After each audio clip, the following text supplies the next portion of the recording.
The following contest is set for one fall. Introducing first, from Albuquerque, New Mexico, weighing in at 200 pounds, Nick Madrid. Hello everyone, and welcome to Championship Wrestling from Hollywood. Todd Kennelly along with Stu Stone, and what a way to kick off this week's program. What a personal matchup this looks to be. This one's going to be personal, Todd, and here's Nick Madrid, a man whose son may grow up to be just like the Hobo, according to the Hobo's words, Todd. Well, you hear the thoughts of our great fans here in the Ocean View Pavilion, exactly what they think of what this man has done and what he stands for. Listen, there's nothing wrong with selling out. When you sell out, that means you're making money. And for the first time in Nick Madrid's life, he's making money. And here's a broke opponent, And the Hobo. Opponent from Hoboken, New Jersey, weighing in at 200 cans of beans, the Hobo. Well, the Hobo speaks with a whole lot of life experience. This guy has had to ride the rails his whole life. Sleep on the rails. He knows what went on in his childhood. He doesn't want to see that for Madrid's son, Lincoln, trying to see if he can change this man's ways. But what we've heard recently from Madrid, very cryptic, saying maybe this is the real Nick Madrid. I'm more Nick Madrid than I've ever been. Listen, Nick Madrid was making poor life decisions before he joined Vermin. If he allowed his kid anywhere near the Hobo, that is a terrible, terrible choice. As a father and as a human being, it's about time Nick Madrid smartened up. So here we go. Will Hobo be successful here? Will he make that man, the stoic Nick Madrid, change his ways?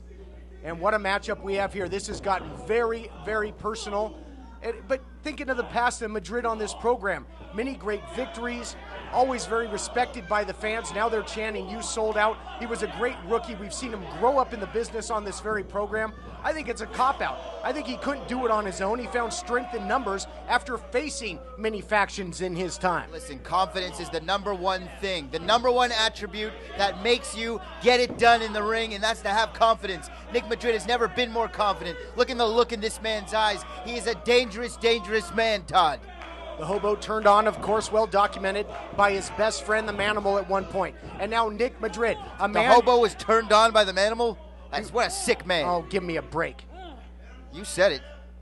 What I'm saying is, you know, the Hobo, no stranger to this type of backstabbing, and now from a man that he traded stories with, talked about family. These guys had a connection. The brotherhood in the back, the fraternity that goes on between these guys that travel the roads, that get in that squared circle and compete.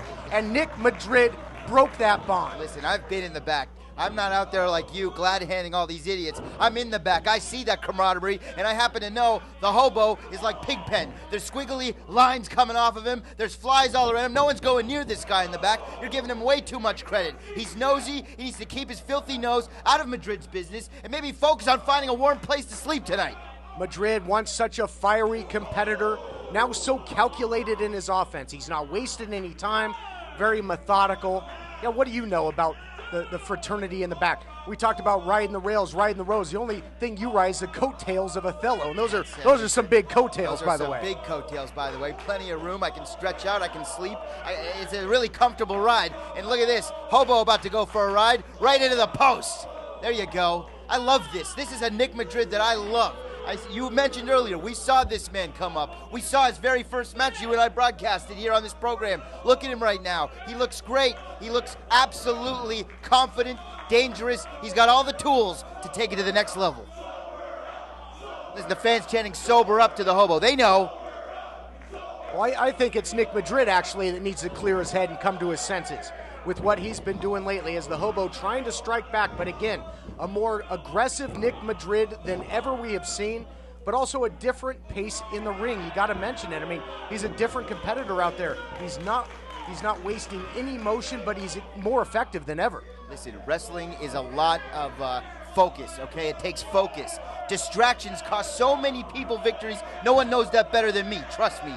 If you're glad-handing to these idiots out here, they are a distraction. And now look at this. Now that he doesn't care about the fans, he's focused on one thing, and that's getting victories. His kid will be a lot happier when daddy's making money buying him toys from the toy store.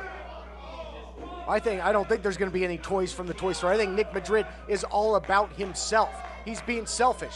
quite frankly, and to join the likes of the Vermin that are running roughshod over this entire company, the attacks that they've made, the title matches that they have ruined. I mean, they've basically taken complete control of this program. Well, not entire control, but I'll tell you what, Nick Madrid taking control of this matchup from the get-go. Hobo has gotten zero offense in on Nick Madrid, and I love it. And look at this, Madrid's got something on his mind right here. What's he gonna do, Todd? Full head of steam now by Madrid. Look out, thought it was gonna be a monkey flip, but the Hobo puts on the brakes there. That train comes to a stop. I spoke too soon. Hobo trying to fire up now, and I think the Hobo with his goals in this match to try and beat some sense into Madrid, and he just might do it. Wow, Hobo really giving it to Madrid, and he legit is angry, and you can see about to take a ride on the Hobo train right now. Yeah, he's been down in some can of beans. He's got some protein behind those. Oh, give me a break. Look out here.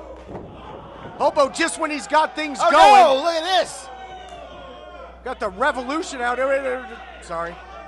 We've got members of Vermin out here, and look at that cane now being handed to Madrid.